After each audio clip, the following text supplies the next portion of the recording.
arbitragem. Distingue-se então a decisão judicial, porque o juiz está preso às regras mais restritas do que o árbitro. Então, quando o Estado não quer pela arbitragem, não mediação, o poder então judicial é da Corte Internacional quando os Estados são signatários. A Corte de Justiça, nós podemos identificar que não é um corpo legislativo nem uma academia, e define-se como um órgão de direito internacional que presta, nos limites do que foram estabelecidos pela sua carta de criação, um órgão judiciário, com aptidão para se ocupar de problemas da comunidade internacional, e quem recorrer a estas medidas, nós já vimos quais são as fontes que se utilizam a Corte para a solução dos seus conflitos, no artigo 36, tratados internacionais, costumes e princípios como fonte primária, como meio auxiliar à doutrina e à jurisprudência e como meio suplementar à equidade.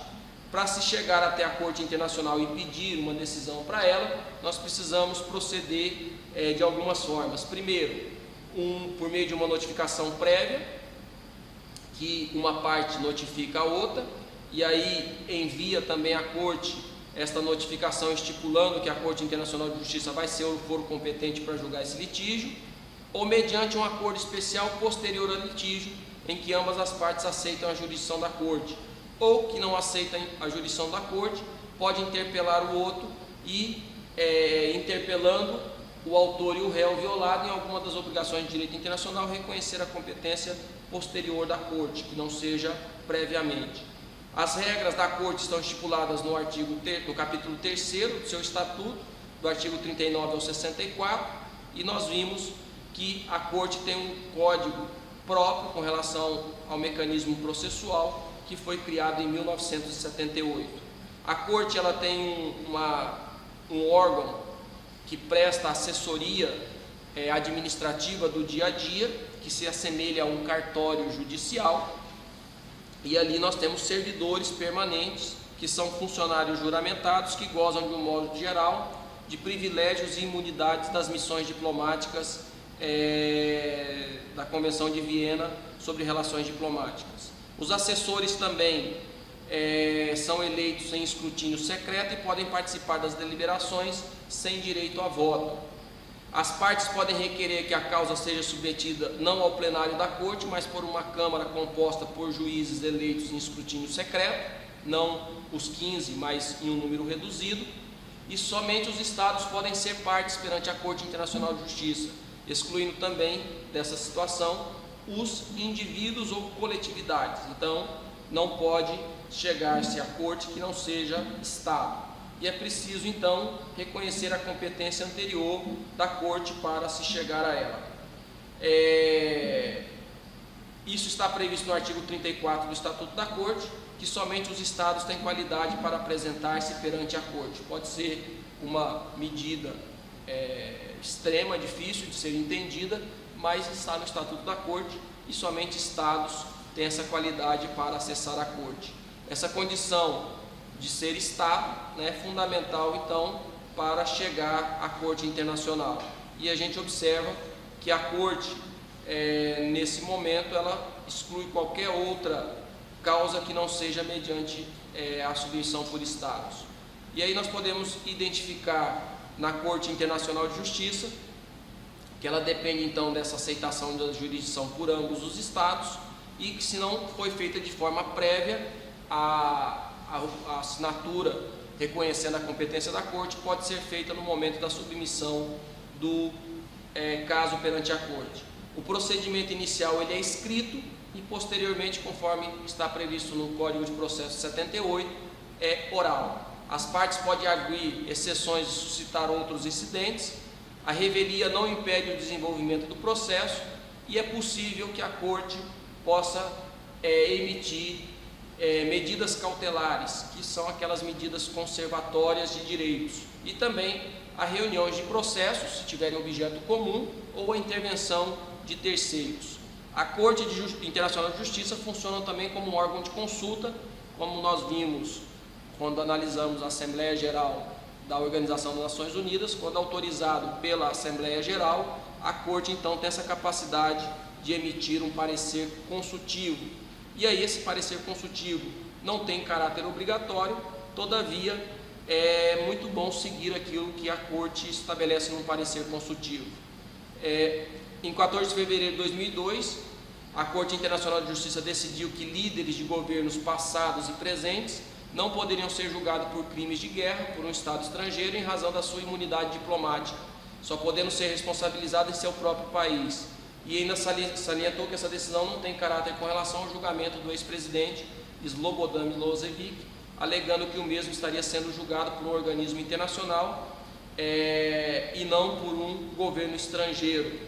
E aí a gente observa que, em decorrência disso, nós vamos ter uma mudança no cenário jurídico internacional pós 2001, e que foi uma busca perene pela criação de um tribunal que pudesse julgar pessoas pelos crimes cometidos contra a humanidade, ou crimes de guerra ou genocídio, em que 11 de abril de 2002 foi o marco fundamental quando ocorreu então aquele ataque às Torres Gêmeas no World Trade Center.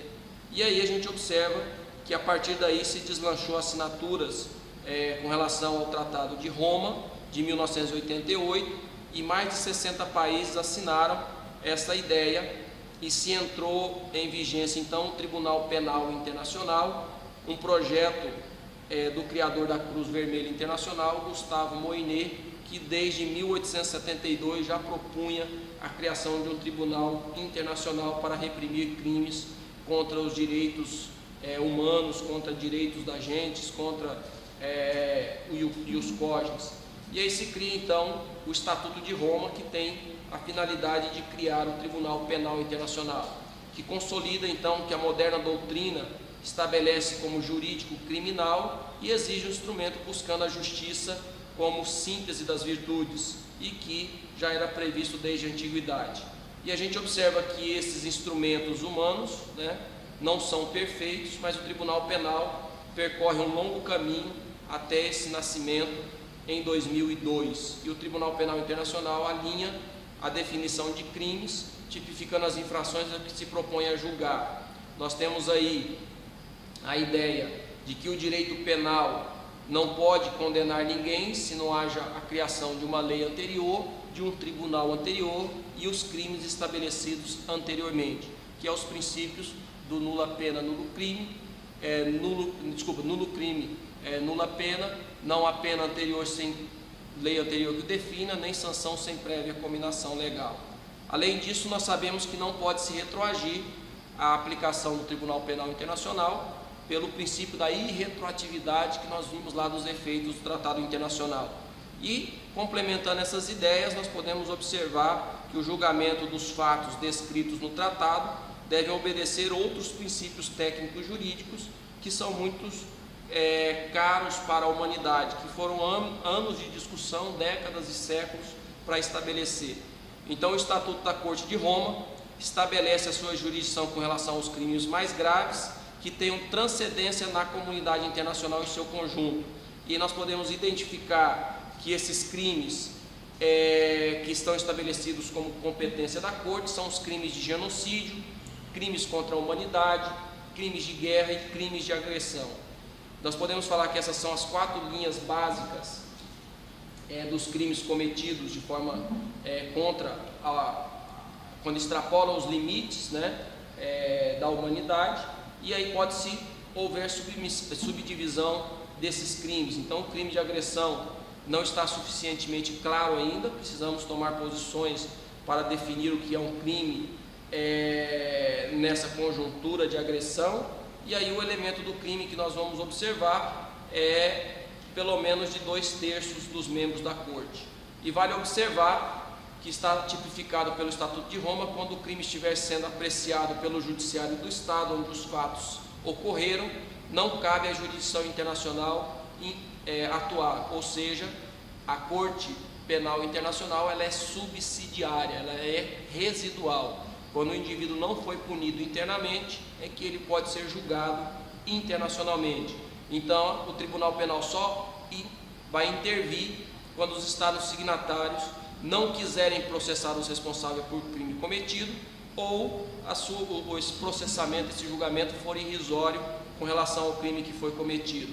E aí nós temos que o Estatuto do TPI, como é conhecido, é composto, né, a sua composição é feita por juristas, né, da área penal com comprovada experiência e moral ilibada, com o propósito não apenas aplicar o melhor direito, mas também independência aos seus trabalhos, sem uma ideologia nos julgamentos. No artigo 36, inciso 3º do TPI, afirma que os magistrados são eleitos entre pessoas de alta consideração moral, imparcialidade e integridade que reúnam as condições requeridas para o exercício das mais altas funções de seus respectivos países. Na linha B, que os candidatos deverão ter reconhecida competência em direito e processo penal, e a matéria de experiência em causas penais, vocação ao magistério como promotor, magistrado, advogado ou outras funções similares. Também ele deve ter reconhecida competência em matérias pertinentes ao direito internacional, tais como direito internacional humanitário e normas de direitos humanos, bem como grande experiência em funções jurídicas profissionais que tenham relação com o trabalho judicial da Corte. E aí, o artigo 36 a gente pode se destacar esse leque amplo de requisitos que tem por objetivo definir um perfil com predominância técnico-jurídica, afastando à medida do possível a politização deste instrumento, desta Corte, como instrumento de vingança ou qualquer outra forma. O TPI, então, tem uma sistemática que os crimes cometidos, elencados no Estatuto, não podem ser ou não devem estar sendo julgados, ela é residual, e aí nós temos que aplicar uma essência filosófica, que é aquela função educativa e preventiva. Então, os casos que serão julgados, eles terão essa aplicabilidade da prevenção e da educação, tanto levado pelo direito penal internacional.